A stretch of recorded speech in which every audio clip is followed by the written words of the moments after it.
um, but yeah, all spirit orientated. We're planning more workshops. The workshop that we did have was a success, right, Pam and Angela? That was a good success. It was, and Stephanie. we're planning more.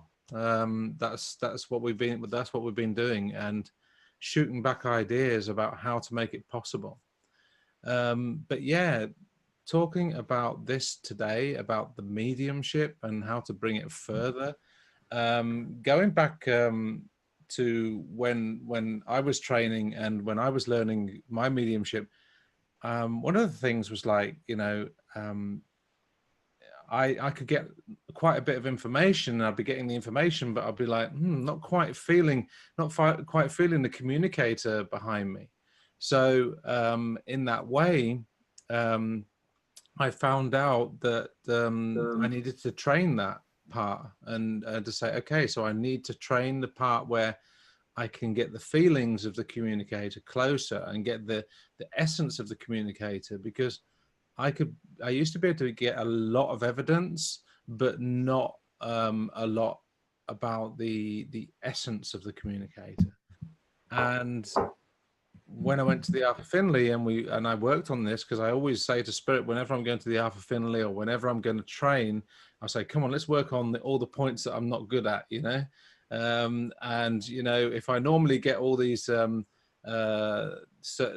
links, let's get something different. So when I went there, obviously the first day, you just go, you have a nosedive, you flop, and you think, well, they're going to make me work this week, right? Because you did say to Spirit you want them to work, and when you say that, they'll make you work. So what happened was, in that week, more of the essence came through, and then it was, for me, the difference is like, yeah, but I've got all this essence, but I really want to bring the evidence. So it was like really difficult to weigh between the two. But yeah, in the end, it was like, now, if I feel like what I've been through and is now a mixture of both, because what is evidence without the essence, and what is the essence without the evidence, right? Yeah. If you're just bringing the essence and no evidence, and unless there's a lot of emotional evidence that no one else can take, it needs to go hand in hand, doesn't it, Kay? Yeah, it does. Absolutely. Yeah. Yeah. So I had similar experience. I started using the essence in a workshop with a medium called Chris Drew, because all of my evidence in the very beginning was clairvoyant images. But the clairvoyant images, I would go, it was like movies playing in my head, and I could go on these trips with these pictures. But Chris Drew was the one that started making me use my clairsentience. And then I'm going to tell you what, it was hard to get the essence of a person when you're so used to having the clairvoyant images. Wait, where? Oh, there he is. I found that difficult to do. And what happened was all of the clairvoyant images that I had grown so comfortable with just disappeared, and they were no more. And I was forced to have to use the clairsentience and go into the essence of the communicator. But now it's, getting the essence is no problem.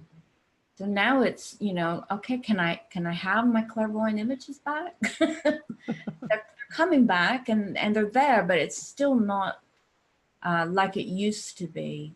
But I do love getting the essence of the person, because I feel that when you get the essence of the communicator, that's what touches the soul of your recipient. That's the part that tugs at their heartstrings. And that's what you want, because you want them to be able to feel the essence of their loved one who's in the spirit world. So unless you give the essence of that person, they may not be able to feel it. So I do think it's very important. Yeah, absolutely. Yeah, because like, you know, sometimes it's like when you just think that you've got this with your mediumship and you think it works like this. I was very clairvoyant in the beginning. I mean, I could get loads of pictures. I could speak for ages just on all the pictures I was getting. It Yeah, was that's how I was. I was like a human fax machine, you know. It was like I'm giving it. I got this and I got that and I got this and I got. So it was all like, you know, but missing the essence just didn't do it, you know. And even though and this isn't a thing that you say, oh, some mediums, because it can feel like cold mediumship when it's done like that. And it's not till you actually ask the spirit communicator, say, come on, come in a little bit stronger, let me feel your connection, your soul, your. And then when you get them closer, then you can bring the essence, the emotions, the understanding. I see Sue Lang has written something. When you say getting the essence, what do you mean? The emotion of spirit. Yep. It's the emotion of spirit. It's the emotional evidence. It's how spirit feels as a soul, you know. And that sort of information will come in. It's like, you know, how does spirit feel? What are their beliefs in life? What did they believe? What did they believe in? What were their joys and what were their pet hates? That's everything that you can pick up in that essence. And who were they as a person? That's what you can pick up as well. So Right. moving from the fax machine to just the essence, and then I went through, like Kay, a long period just getting a lot of essence, and then not clairvoyant pictures. And then you think, okay, where do my pictures go? And then they'll swap it around again, and then they'll bring the pictures, or they'll bring maybe just a little sound. And getting used to it's getting used to working in that way, because when you're used to having your crutch, and that's in mediumship, you say, oh, I'm used to having my clairvoyant images, and they go away and you're like, oh, what am I going to do now? It's then getting used to, what are we working with now? What vein of your mediumship is working now? Is it your clairvoyance? Is it your clairsentience? Is it your knowing? And then just being confident with what you got. Because I've stood up in some demonstrations and I haven't had any clairvoyant images in the beginning. I thought, here we go, spirit's testing me again. And all I can do is have a very faint feeling, almost like hearing, almost like whispering. And all I can do is trust that that's what I'm getting, nothing else. And it's like, you know, so, and then just trusting in that and then going through that. And then what happens when the power builds up, that's when a clairvoyant image will come in and say, oh, let's give them a bit of trust now. So I'll get a clairvoyant image. I know that when I get my clairvoyant images that they're 100% correct. And the spirit knows that. And spirit knows you guys as well. They'll know what your best faculty is. They'll know what works for you, and they know what you're going to trust. But it's like, it's stepping out of the comfort zone. And we had to do that, didn't we, Kay? Stepping out of our comfort zone to develop, right? Very much. I yes. And there was a certain tutor at the college who one of my favorites that always did exercises, and he was very clairvoyant and is still clairvoyant, and he always wanted you to start with a picture, and I'd be sitting there going, shoot. How am I going to get a picture? I would pray a lot. Yeah, where did that picture go? I need that picture. Yeah. But the thing is with mediumship, and that's the thing, is like, not everyone's going to get the picture, are they, Kay? You know? No. So it's like, what do you do when you're in that situation? You feel what could possibly be the picture. So you go into your feelings and you feel, okay, I feel what is the picture, and follow the feelings to what is the possible picture. Yeah. Yeah. And that's a funny way of doing it, because when they took away my clairvoyance and they just started working on the clairsentience, I could feel I had a watch on my hand. So then I'd feel the watch, and I would feel into the feeling of the watch, and then I could feel into the color of the watch, and then I could feel into the type sort of watch, and then feel into was it a leather strap, was it a metal strap, and in that way you're feeling into the possibilities, instead of just saying, oh, I see a watch, I see it's this color, I see it's that. That's what I was used to. But it's getting used to working in different ways, isn't it, Kay? Yeah. So Jason, talk about, you know, for those that are very clairvoyant, who don't so much go into the essence of a person or don't use the clairsentience, what can they do when they've been given a photo or an image? What can they do to help them move into that picture, to feel into it, to know what the story is that's behind it? Well, what I do is I'll take it in. I'll take in the image. Like, say you're getting a clairvoyant picture, I'll take it in and I'll imagine myself being in that picture. So just imagine myself stepping into the picture and becoming one with it. Let's put it this way. I got a picture in an exercise that I was doing with students the other day, because if the students have got to do it, I've got to be able to do it as well. Otherwise, there's no point teaching it, is there? I mean, you've got to be able to do what you teach, right? So I said, right, what we're going to do is get one picture that's going to tell the whole story for the reading. And they're like, okay, how are we going to do? And then you've got to get all the information out of it. But all I had was a farm with a car in front of it, which was just an old VW Golf, and a lawnmower next to it, and a man, right? So then you got to go into the picture and just feel into the picture. What does the picture mean, right? So you sort of like in the picture, in the essence of the communicator, feeling how did that man feel about the car, and then the story of the car comes out. You know, it was his pride and joy. It might have been a small Golf, but he loved his car, and I knew it had a leather steering wheel, because when I got in and felt it, it was leather. And it's getting in and finding, okay, and what sort of memories were with that feeling. And it was like going into those feelings and found like, oh yeah, that's where he connected to the lady that was having the reading, and that I was working with. I said, he must have been very close to you, because I feel not only a lot of love for his car, but a lot of love for you. So the relationship came out of the car. The relationship, he was in love with her. They had a relationship that was very close. Then I came out of the car and I felt into the surroundings. I felt, okay, not only was he good with his hands at fixing his car with the motor, because that's what I felt he could do with his hands in that picture, but I also felt that he could fix lawnmowers. And she said, that's correct. He could fix lawnmowers. I said, but not only lawnmowers, also other sort of machinery. Yes, that's correct. He could do that. And it was all out of just feeling into that one picture.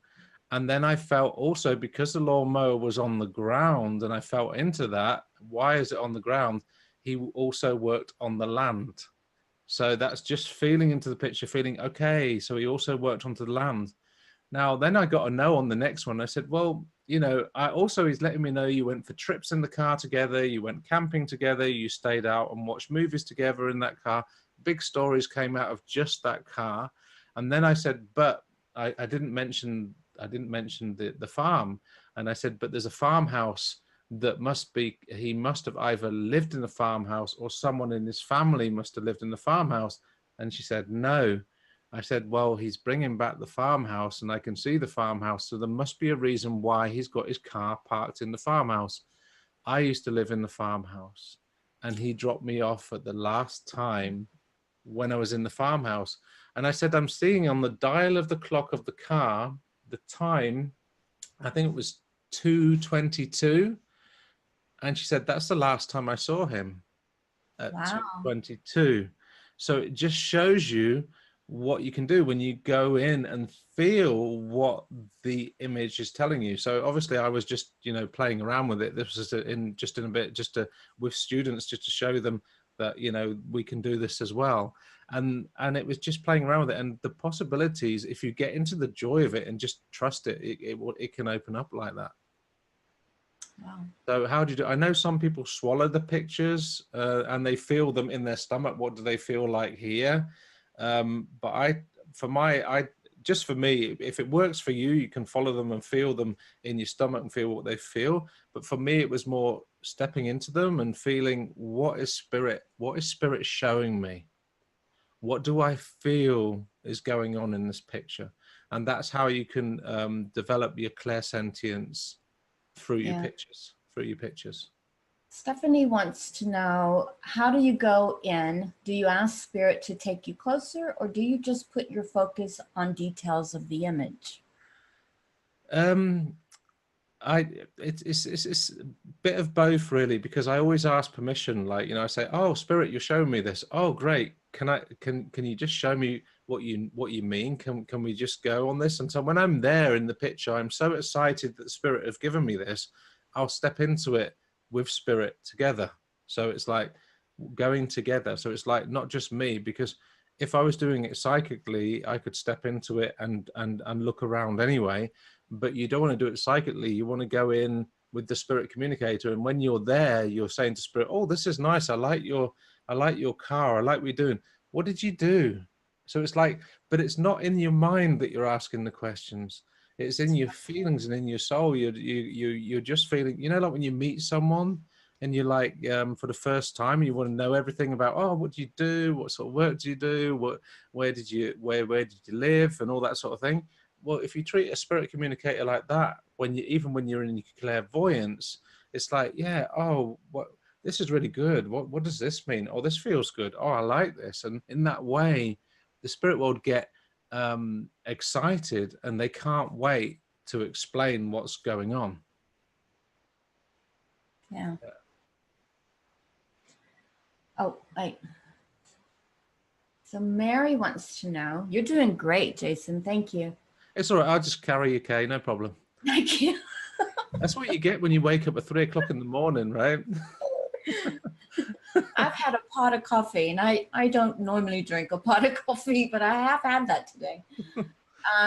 Mary says, why is it sometimes the details of an image won't be literal or correct? For example, the breed of a dog in an image won't be correct, but everything else in the image is. Well, it depends, like things that you know, right? And logically thinking, the stuff that you know, are you any good with the breeds of dogs? Like, have you ever read a book and studied all the breeds of a dog, right? You could get that information by an image if you knew all the breeds of the dog, right? But if you've got a cross between a Jack Russell and a Yorkshire Terrier, you're going to have to know what a Jack Russell is and a Yorkshire Terrier is, and you're going to have to know what the cross is going to look like. If you've got, you know, so if you've got a Doberman, you might say, I know what a Doberman looks like, so it's going to be a Doberman, right? Mm-hmm. If you don't know what like they got German Shepherds, but they have certain dogs that look like Border Collies, that they're also like the Shepherd type. And I'll say, oh, that must look like a Border Collie, but I don't know my dogs. So they'll say, no, it's not a Border Collie. I said, but it looks like one, but it would do the work as they used to be used for rounding up the sheep. And she said, yes, but it wasn't a Border Collie. And in that way, you can get to the breed of dog. But if you don't know the breed of dogs, you're not gonna see them. You're just gonna see a big dog, small dog, black dog, white dog. And it also has to do, Mary, with how strong are you connected to spirit at the time? Because when I'm like when spirit's here, like far away, and you're just picking it up softly, and then you get an image, you might get a vague image, right? That's like not quite as strong as you'd like to. But when you ask spirit to come in very, very strong, and you bring them closer, and then you ask them to show you the image, then you'll get a stronger image. Now, if someone's been training for a long time, they'll get very, very strong images. This is another reason why you can get vague images, right? Because in the beginning, you can get images that look like or sound like or might be what that is. I remember that, you know, like there was I think I was talking to Tony Stockwell about images and stuff like that, and obviously after class, and we were just talking about mediumship and all that sort of thing. I said, "Oh, why is it?" I asked the same question, and he said he doesn't get the images as strong as well. What happens is he may get he might see Sherwood Forest, right, and he'll see a lake, and then he'll see someone suffocating. And then he'll be like, "Oh, that's strange. I'm seeing Sherwood Forest and someone suffocating." And what he said, that's how he sees it, but that's not how he says it. He would say, "I know there was someone not in Sherwood Forest, but someone in the Nottingham area. They must have drowned in water. And because he saw the plastic, he said they must have been caught up in plastic. And then the information and the feeling brought, divers had to rescue him." And that come from his images, but his images were nothing like what he was feeling into the images, what they mean. And it's with the breed of dog as well. If you're seeing an image that's vague and you say, "Okay, I know there was a dog present," and you feel into what it is, and you don't have a repertoire of dogs, you can say, "Okay, it looks like a big dog or a small dog," but everything else in the image is correct. Then okay, that's good. So seeing and feeling from spirit's perspective, absolutely. You see, because as mediums, what the biggest problem is, you're welcome, Mary. The biggest problem is like we try to do the work. So we're like, okay, I'm getting an image. What am I going to do with it? I've got to work this out. I've got to work this out for spirit. And what are we doing? We're moving ourselves out of the alpha state and into the beta state, which is our brain. And we don't want to be there, because when you're in your brain, you'll be asking yourself and criticizing yourself, am I doing this correct? Have I said enough evidence? Have I done this? Have I brought this? And have I brought that? And that's when you're in your brain and you're like, hold on a minute, you don't want to be there. So you want to be in that alpha state. And the alpha state is like that when you get that blending, it's like a feeling of, yeah, you're sort of like comfortable, relaxed, you're phased out a little bit more chilled. And when you feel spirit close, you can give messages, and you don't know what you said afterwards. Like I always had this, maybe I was lucky, maybe I wasn't, because when I'd finished a demonstration, when I was training in the 3-year training that I did by the academy with Jose and Paul Jacobs, and when I was at Stansted, whenever I got up and I demonstrated, I just did my thing. And when I got off, I didn't know what I did. And everyone said, "Oh, that was good." And I said, "Oh, was it? I don't remember." And that feeling of not remembering is when you've gone into that alpha state and you're not quite aware, and you're letting spirit speak, giving everything you get. And that's something to become aware of. When are you in your mind, and when are you in your alpha state? When are you in that flow? Because when you're in the alpha state, that's when you're susceptible to all the clairvoyance, the feelings, and all that sort of thing. And mediums, they've tested mediums, and I was tested on Science Week, and many mediums were tested on Science Week in Arthur Finley, and they found that the brain changes when we make contact. So we have an ability or an abnormality to change our brain waves in a matter of seconds when we make contact. So that's quite amazing. So I hope that answers that. As for seeing and feeling spirit's perspective, what about UK? What have you got on seeing and feeling from spirit's perspective? Well, I mean, I agree with you there. Can I just back up for just a second? When you're talking about going into that alpha state, wouldn't you say that's when we completely surrender to the spirit world and we just say, here we are?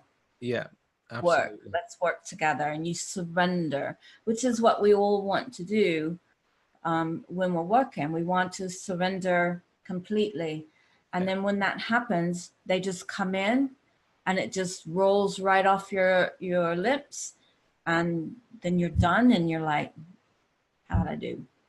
It's basically stepping out of your ego and stepping into just service, really. I think when you're in service of spirit, like service, you're not doing it for you. You're doing it for the spirit world. You're doing it for what spirit wants to say.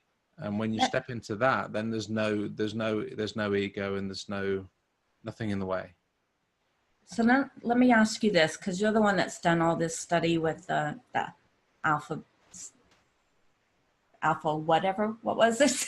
Alpha, beta, theta, and delta. Alpha, beta. There we go. And gamma. I think they actually measured peaks of gamma Don't as well. confuse me. All right, sorry. Try not to with confuse. alpha. Let's stick with alpha. Stick with alpha. Okay, so like I was sharing with you earlier, when I was working on Friday, I was telling my story. They asked me to demonstrate, and all of a sudden I just stepped into my power, and they said I changed. Is that me stepping? Is that like alpha? Yeah, if they can notice a visual change in you, then that's moving into the alpha, moving into the altered states. And you want to be in an altered state. Well, I mean, I always wanted to be in control, and I think most mediums do want to be in control. I want to be in control of my evidence. I want to be in control of. I want to look good while I'm doing it, right? And so all these things take you away from being in that altered state. But what you said, when the public see you, Kay, and they say, 1 minute you were Kay, and then suddenly you changed and you became this something else, the medium Kay, that's when the public can see that you've changed and you've moved into that alpha, you've moved into that zone where you can bring messages through, Kay. That's good to know. Yeah. Because I think that's the thing. I think that because what they said to Kay afterwards, they said, yeah, but you're normal. You're not just like most mediums we meet. They're all, they're all so good and professional, and you can't reach them. It's like they're so high up, and then say, okay, but you're normal. And I think that's the thing. I think that me and Kay laugh about this because we said we are normal when we're not working on stage. We're not always kind of normal. Yeah, we're not always hyped up or glamorous or pronouncing our words in the right way or stuff like that. And when we've got our off time, we're just semi-normal, right? Yeah. But they were saying when I was working that I think that, well, one, it was an audience that had never seen a medium work before, so yeah. They didn't know really what to expect. And I know this one guy was shocked because I didn't get a piece of evidence correct. And he was trying his best to make it work. And I just started laughing and I said, if it's wrong, it's wrong. It's okay. We're just gonna, we're gonna keep going. We're gonna make this, work. But he was shocked by that I would just say it was no big deal. It's like, come on, it's no big deal. That part's wrong. Yeah. Like, you mean you can accept that? There is a style of mediumship that doesn't work like that, Kate, and that's the oh, you can take this. I know you can take this. I know you're saying no to me, but I know you can take this. And they force the evidence on the person and they say, look, everyone, I was right about everything else, so they've got to be able to take this. And in that way, people dare not say no. And that's not I don't think that's a nice style, but I've seen it used to trend in England quite a lot. And I believe it's actually come over to the States a bit in some ways, where the medium is always right. And the medium isn't always right. Sometimes you have to work.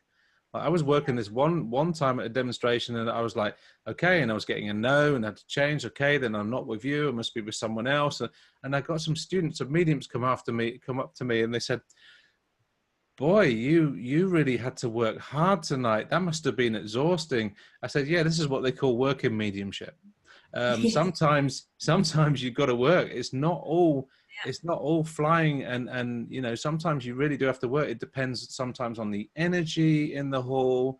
Sometimes it depends on the recipients. Sometimes it depends on the spirit communicators. And sometimes it depends on us, because we mustn't forget us, the medium, right? Because if you've been ill or you've got low energy or whatever, you can just accept the fact that you're not going to be as hot as other days. You're not going to be as good as other days. So just accept the fact and just say, okay, what happens tonight is good enough for spirit. So then it has to be good enough for you, And Yeah. I think that's it. I mean, I used to blame, like, and everyone goes through this, let's blame everyone else, but then you have to look at yourself and reflect on yourself and say, okay, what happened there?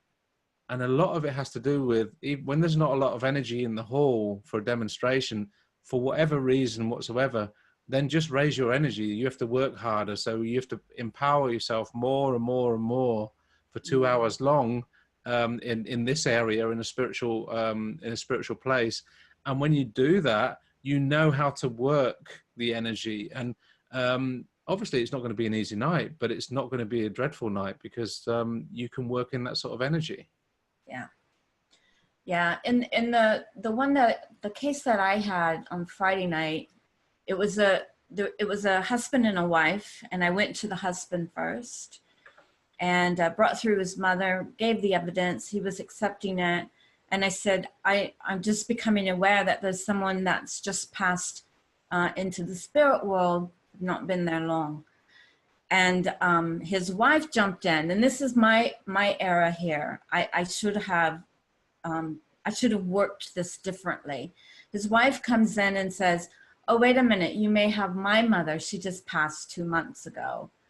Well, she couldn't take the evidence I had just given, so I knew I was with his mother, but her mother was there as well. So I had his family and I had her family, one on each side. So I was working with both families. But after the reading, they both came up to me. When I was working with his mother, his brother passed 5 days ago. And that's what I was feeling. I know that's what I was feeling. So I just jumbled that up, you know, I just jumbled it. It was my era, but it all worked out.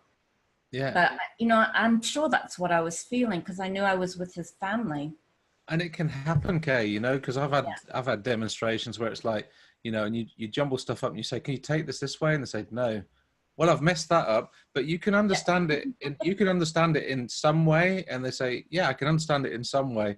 I said, obviously, I'm not picking that part up, but if you can understand it, it's good. And you just let it go as that's all you're picking up. So you may not be pitch perfect, but you're doing the best job you can do, right? Yeah.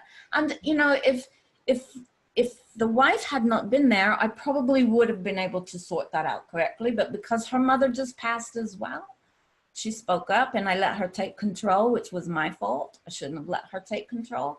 I should have explored that just a little bit. When I went into the energy, I knew that, you know, her family was there too. But you know what, guys, that's just what happens. Yeah. That's life. It's life. Yeah. You know, I see Biwu has written something in almost all my non-medium sitters can't take what I'm reading. Even when I get correct pieces, they focus on whatever isn't possible. And often they can't place the spirit, even with detailed physical description. For example, I described an entire house, 2 stories, grey, wooden slats, and a porch. And the sitter said, no, it wasn't wood. So, yeah. And I think that's part of working with the public, because it's easy when we're training, we're working with other mediums. We all know how this all works.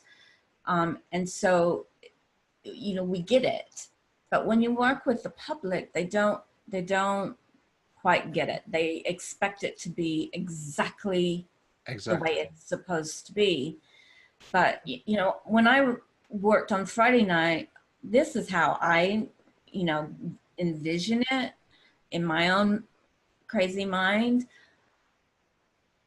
Some of you are too young, you won't know about this sort of thing, but some of you will get this. But you remember when we used to have the rabbit ears on the TVs? And we would put tinfoil on the rabbit ears because the reception wasn't quite right. And sometimes we'd have someone hold it just right, and then the reception would come in better for the TV. This was before cable. That to me is what mediumship is like sometimes. It's like, kind of getting it, let me go this way. And so I just kind of explained that to the audience and said, you know, this is the way it is. It doesn't come to me exact. I have to, it's like putting a puzzle together and feeling into it and seeing what is meant by it. And I explained to them, Jason, you probably heard the story that Paul tells about the image of Frankenstein that he had Oh gotten. yeah, yeah. And I shared that story with them, and they were like, oh, okay. But that's with an audience. I wouldn't necessarily do that with somebody one-on-one for a private setting. Yeah. But it's you know, it's unfortunate that that happens, B.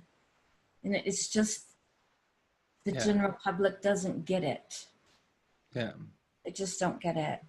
They don't. And I think what you're saying there about the Frankenstein, because everyone's a bit they're all thinking, oh, what's he going on about? But we'll have to give Paul Jacobs credit for this because Yes. it's his story. But he saw an image of Frankenstein and saw it in sort of like a, you know, horror scene and that sort of thing. And if he'd have given that as evidence, it wouldn't have meant anything. But then what did he say? He said, "I've got a gentleman here. It feels like father." I think he said father, and I feel that it was Frank. So yes, that's right. And he saw a bolt going through the neck. He said he must have been good with mechanics because I'm seeing that he was mechanical. That's correct. And he must have had a really strong love for horror films. Yeah, that's correct. That was all from that one image. But if he'd have said, I've got Frankenstein here, or someone that had that, then that would have been it. And this is how we sometimes trip over our images, right? And I think Paul Jacobs explained it very well through that image. Yeah. Yeah. And then there was even a street name that was connected to that picture too, if I remember right. I can't Or remember. a neighbor. There was another connection as well, but he got a tremendous amount of information. Oh yeah, because there must have been an operation because Frankenstein was operated on. That was it. Yeah. Yeah. Yeah. There So was it was amazing. yeah, must have been a life and death situation, and he was resuscitated. All that sort of thing. There was a lot out of the image that he got. Yeah, and yeah, a street name and yeah. And I don't know where I don't know. Yeah, I don't know, but it's it's pretty good when you think about it. With just an image, what it can be, what it can give you is quite amazing. Yeah. Biwu says when you're tuning in like that, she says you got to stand on one leg, haven't you, just to get that connection. But yeah. You know, sometimes it's like that. I think people think that you know, because sometimes we make it look really easy in a big demonstration. They're like, wow, that's amazing. And it can be really amazing. And even we're amazed at how it goes in these demonstrations. But what they don't realize, it's not all year round. It's not always like that. Sometimes you have to work. Sometimes you're only your clairvoyance is working. And sometimes of the year and sometimes where the moon is at, sometimes only your clairsentience is working. Sometimes you're only just picking up a sense of the people there. It changes, you know, from day to day. And from, you know, whenever for me, I must be a werewolf because whenever I've got a full moon, everything's working. It's like, I can see, I can hear, I can feel, everything's working. I'm like, wow, full moon, great. But whenever I'm building up after the full moon, it's like, then it's like, I need to do something else. You know, I'd have to work a lot harder on a new moon, right? That's just, you know, what I noticed, Kay. So, yeah, and B was just commented about the moon and how the moon affects everything. You know, Mavis used to make or would suggest, she never made us, I don't think, to chart that, to see, you know, as well as seasons, and also woman's cycle also has effect as well with some mediums.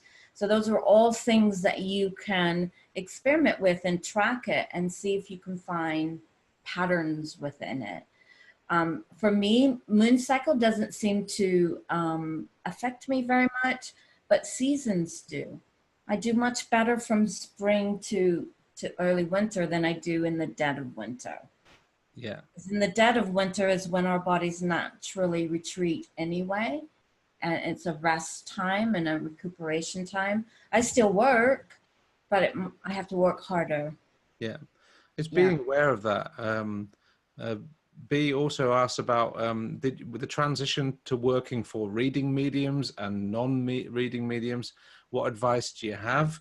Well, I think it reminds me of something that Gordon said in one of his things that he's got on his YouTube channel, and which was like, he used to make mediums that wanted to be really good mediums. He said, you're not having easy sitters, because most sitters can take anything, right?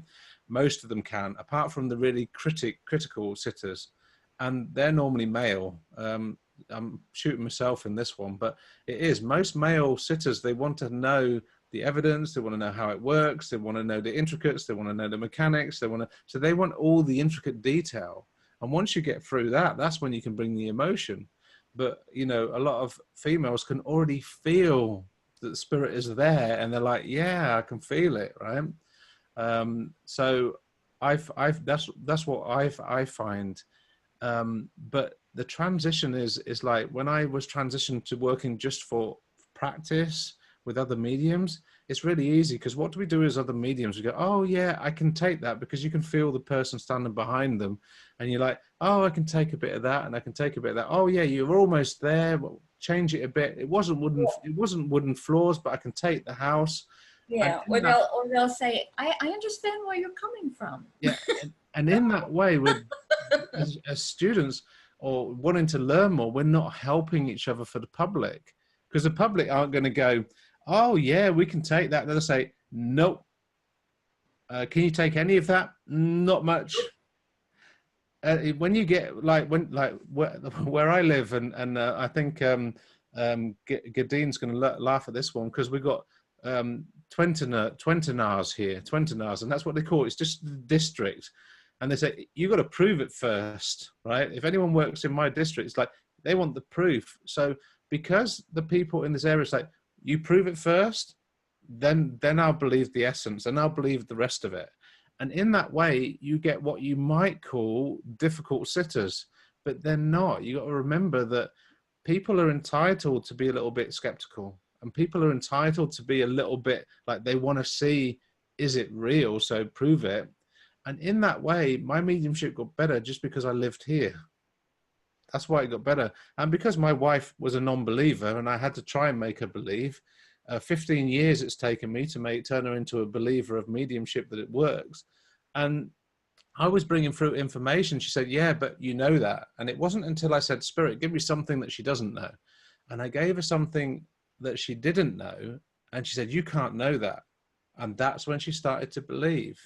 So you've got to remember that you may have someone that's sitting for you that's a non-medium that says, no, it wasn't wood. And you might think, oh, they're being difficult for me. But those difficult sitters are going to be really good for you in the long run, because it will train you to work with the public. And not all the public are just going to say yes, no, just to make you feel better. Right. I've had Like people when come in.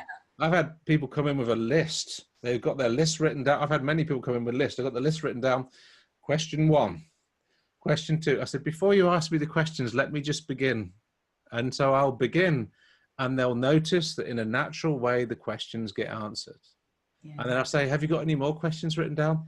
No. But I've just thought, could I ask you about this and this? And that's what they do. But it's just because they want to know. And you've got to remember that people are entitled to really want to have it proved before that you can give them messages and stuff like that. Mm-hmm.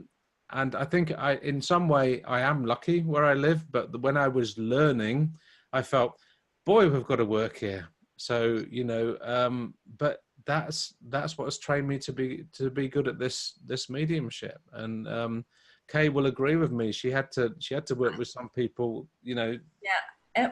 And I've worked in the Netherlands as well, Jason. Don't know if when we came and we did that big demonstration. Oh yeah. I followed you. Yeah. I followed behind you on that demonstration, and I had There was a mother and a daughter sitting. Now, this was a big audience. It was an auditorium. Yeah. And I had a mother and a daughter, went to them. And I went to the mother first, and I said, I felt that I had grandfather.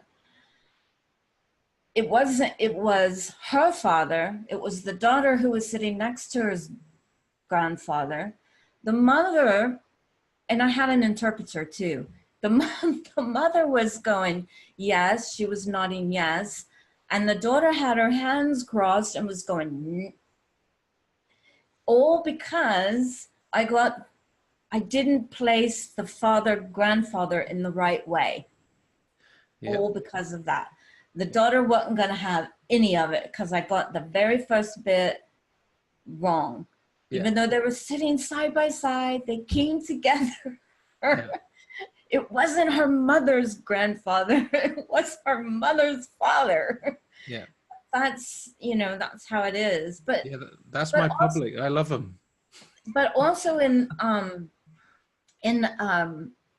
training, I mean, especially in the advanced class with Mavis, that mentorship program, we weren't allowed to give any feedback other than yes, no. And if it was part right, part wrong, it was no. And we had to have a poker face. We just had to sit there and go, yes, yes, no. That was it. That was it. Yeah. Or we weren't able to see the recipient. Sometimes we'd have to turn our backs to them. We wouldn't be able to hear their voice. Somebody else would answer for them. I mean, there were so many things, you know, different ways that we ended up having to work. You know, I can remember sitting with Jose and sitting on the stage with my back to everybody and a blindfold on. Yeah. And having to find my recipient. Yeah. Without hearing their voice. Yeah. Because there was someone else doing the talking. Exactly. So it trained us. That to me was the discipline that we needed to help us move into what was going to happen with the non-mediums, because we had to be really specific. Yeah. Yeah. Because in some way, like we want to help each other, like when we're learning, but we're not helping each other if we say afterwards, oh, you know, you got that about my mum. You were almost there because she did this and this, and you tell them, so the next time you work together, they haven't got any more to reach. They haven't got any more to, so whenever they get your mum again, they'll be like, oh yeah, she's already told me this. And so the less that you tell each other after working with each other, the better. And like, I went through the same training as Kay in that respect, where we were pushed. Like I'd be asked to come up in front of the stage in front of 80 people in the Arthur Findlay, and just they'd say, how do you normally work? And I'll say, well, I normally give a little bit of evidence and I go direct. She said, okay, not today. I want you not to go direct. I want you to give as much. I want you to give you 5 pieces of evidence that are so specific that out of these 80 people, 1 person can take it. And in that way, you don't work in using your crutches. You have to work in a different way. And what happened is I did it, and it was I don't need to go into detail how it worked. Only just like the evidence I gave was basic. Well, I could mention it. Basically, a captain on a ship. I saw that he had medals. I feel that he was father, and there is something about being in the war in this way. And he was, and when I said that, she was asking everyone to put their hands up, and there was only one, but he showed me that he was on a war vessel, like with the big guns and planes, and she said, yes, that's correct. And there was only 1 person in the hall that could take that. So when you think about it, the only thing holding us back in our mediumship, Kay, and you probably agree with me on this, is like, is the confidence. Dare I do something different? Dare I go out on a limb? Dare I work in a different way? You know, Right. but it works, and that's what taught us. You know. Yeah, but it's so easy, especially when you're training, when you get that very specific information, it goes all the way back to that trust and surrendering to the spirit world. Yeah. You get it, but you don't trust it. And I know I'm guilty of that. Yeah. You know, I've had a man that the first bit of evidence was swirling and then crashing to the ground. Yeah. I knew it was a helicopter, but I never said helicopter. I just described it. Yeah. And it was a helicopter. I was right. Yeah. After the demonstration, I found out. But and you just kick yourself like, well, why didn't I say that? Because nobody would have been able to take that bit of evidence. Exactly. And then I had another one where I had a gentleman come, and the first bit of information he gave me was that he was a millionaire. How many millionaires are in the audience? Did I say millionaire? No. Yeah. And that's the thing. Nope. It's daring to say it, right? Yeah, I know. It's trust. It's trusting. Yeah. Yeah. So yeah, B, what you say about raising your vibration, yeah, absolutely. The power, the empowerment really does help. Absolutely. And then Gadine says she's had a spirit that's come to her and said, let's see what you can do. and yeah, I've had them, especially in my area. They're like this, even from the spirit world. Will you show me what you can do? Yeah, you're nodding, aren't you, Gadine? And that's what they're like around here. They'll say, you show me what you can do, and if you're doing a good job, then I'll do. And that's when you get really specific, because they don't want it any other way. The spirit person doesn't want it any other way. And it's recognizing that. I mean, I've even had some ladies in the spirit world, and they're pointing their finger at me, and I'll say, oh no, I've said that wrong. I have to correct myself. And then I'll correct myself, and then they're happy, and then it will continue. And it's becoming aware of that, you know? Right. Yeah. Right. Yeah. Yes, Barbara, we're too polite for helping developing mediums, and we are. Because we always want people to go with that feel good, go home. But Gordon Higginson was like, he'd say, no, you've got to work with all the difficult sitters, and you've got to because that's the only way you're going to grow. If you always have easy sitters, that's not going to make you a good medium. What's going to make you a good medium is working for it. So if you know, like if someone says, oh, I can see him working with his hands, and you say, yes, he was a mechanic, that's not going to help them, right? No. So if you say, I see him working with his hands, you go, yes. And as I see him working with his hands, I'm seeing that he's like, I'm seeing like he's got oil on his hands. Yes. That's helping them. They'll be like, and then they'll be like, did he do anything with cars or something like that? Yes. And that's when you help them, because then they can go into it and they can find out more evidence. Because when you say, oh, did he work in this way? Even when you say no, when you're working with someone, it helps them. Like, did he work with cars? No. Well, he must have worked with his hands. Yes. Okay. I'm seeing him working with his hands. He must have been working with metal. Yes, he was. And as you feel into the hands, you may feel that he worked in a factory with metal. You won't get that evidence if you don't have people that are going to push you and root for you in a sort of circle. You know what I mean? Yeah. And I think as mediums, I think that, you know, if you're working on your mediumship and it's like in a training situation, I think as a medium, I would take control and say, look, I know you want to help me, but please don't help me. Just say yes, no, poker face. And because that'll start it'll start getting you to have that discipline that you need, because it's all about discipline when you're training. And then if you can handle that discipline and you learn to work with it, when you start working as a medium, it'll all start to kind of come together. Yeah. So I think that's important for us to do. And I had another thing I wanted to say, and it's gone. Shall I try and psychically pick it up? Yeah. All right, Yeah. I'll try. If it comes in, I'll let you know. I like the way what Barbara says. Feeding the medium is like someone walking away with a psychic carrier bag, right? And we're like, you know, we don't feed the mediums because we're not for nothing. We're medium as it is, you know. So don't feed us, you know. And it does make a difference when you're not being fed information in that way. Right. Yeah. Right.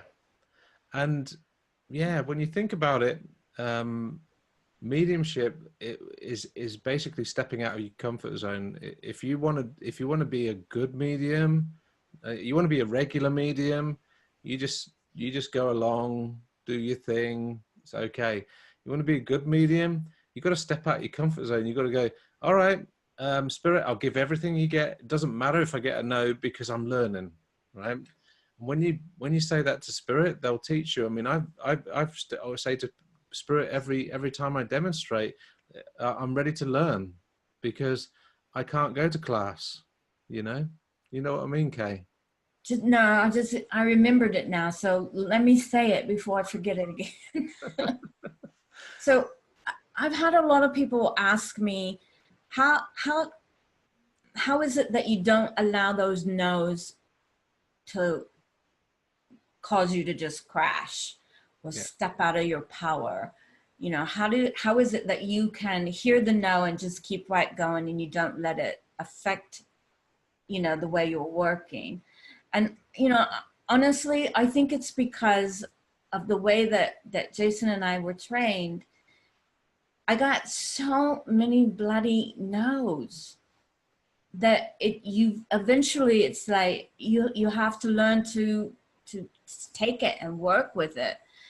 But it's just, you have to get the no's in order for you to know how to work with it and to know how to accept it and not let it crush you. So if you're never getting no's in your training because the other mediums are helping you, because we all want our fellow mediums to do well, then how are you going to learn to work with the no's? So, I mean, and that, if it's half right, half wrong, it's a no. And if you can't get any feedback, you don't know if it's half no or half right. So you have to learn to work with that. And that will help you to get past the no's. Yeah. Yeah, very good. Yeah, you can grow, Barbara. You're right. That's how you grow, is from the no's. Yeah. And Andrea has written, my mentor said, sometimes you have to get it wrong to get it right. That's right. You know? Yeah. Because the no's can point you in the right direction, right? Yeah, right. You know? Yeah. You know, I was a teacher in a classroom for 29 years. I used to tell my students all the time, don't be upset that you got it wrong. You learn from that. And it's the same thing in mediumship. That's what the no is. And that's how we learn. I think it's changing your mindset as well. Like, to grow, sometimes it's uncomfortable. Sometimes you've got to work on it. Sometimes you've got to work with the nose. Sometimes you've got to work in the way. But if you change your mindset, I'm ready to work through this, I'm ready to do this, then you'll see it as a challenge and then you will learn from it.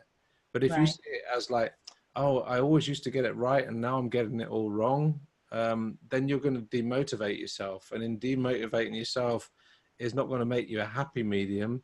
And it's obviously not going to help you grow. So every time you work, just see it as a challenge, even if it's in a practice situation. Yeah.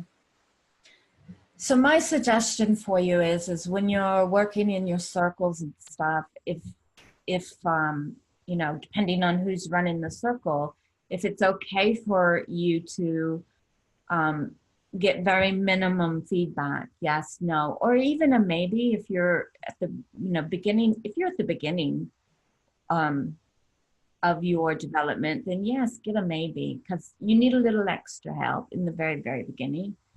But if you're an intermediate level or higher, just ask, can I just have yes, no, or maybe, and leave it at that. No other feedback. Yeah, that would Yeah, be a question. yeah. Vanessa's asking the questions about, I have a person on the left or right, it means something to them, but don't feel the spirit on one side or the other. I have no, a knowing of who it is, whether it's a maternal or gamma, is Grandma. is the side important? And I think it's what that is just like, and it's just the way me and Kay have been taught as well, is like when you feel it on a certain side. Like for me, it's the right hand side is father's side, the left hand side is mother's side. What's that for you, Kay? Is it the same way around or the other way around? Yeah, I was taught that way as well. Yeah, And in the beginning of my training, that was very useful for me, but I don't pay any attention to that anymore. yeah. None whatsoever. Yeah, but for people that are beginning, they can try this out. They want to try something new. If you're, and it's, you only use it if you got, like they say, I've got two grandmothers that sound like that description. And like you say, and you're explaining information, oh, I can take that with both grandmothers. And then you just feel, where do I feel the energy? Then you can say, oh, it's a grandmother on father's side, or it's a grandmother's on mother's side. Then Right. that would help in that instance. Um, but yeah, I think the thing is, there are so many different techniques with mediumship, Kay. Um, and if you're gonna follow everything, you'll be like, you can get confused if you're trying to do everything at the same time, right? But it happens naturally. I feel like you said your mediumship's changed, so you'll be like, they could be standing behind you, or they could be standing to one side, or they could be standing in front of you, and you'd be like, oh, I know that's this feeling there or feeling that Right. here, you know? I just feel into it and know, but I do, when I have multiple communicators, I do separate them and I put them one on either side. Or if I even, if I have two, if I have more than two, I place them where I want them, and I feel the energy coming in from that. And that's how I know, usually, that's how I Yeah, know who I'm speaking with. yeah. And Yeah. I in that way, I'm the same as well. So I mean, I could have father and mother on this side, and that would be obviously mother's side. And then I'll have standing behind them, I've got grandfather and grandmother. Okay, they're there as well. And then on this side, I'll see, oh, hold on, I just see that your father and mother on this side are here as well. Yeah, that's right. So that's, it's just having a feeling or knowledge where the information's coming from, Yeah. because you can get mixed up sometimes, especially when you're tired, and you'll be getting information a bit from here and a bit from there and a bit from this person, a bit from that person. And it's Well, like, and when you have multiple communicators, and they always come with more than one. There's never just one. They yeah, always come together. And if yeah, you have the multiple communicators, if you don't have them have some kind of method to separate them, you're never gonna, you might not know who's doing the talking. Yes. exactly.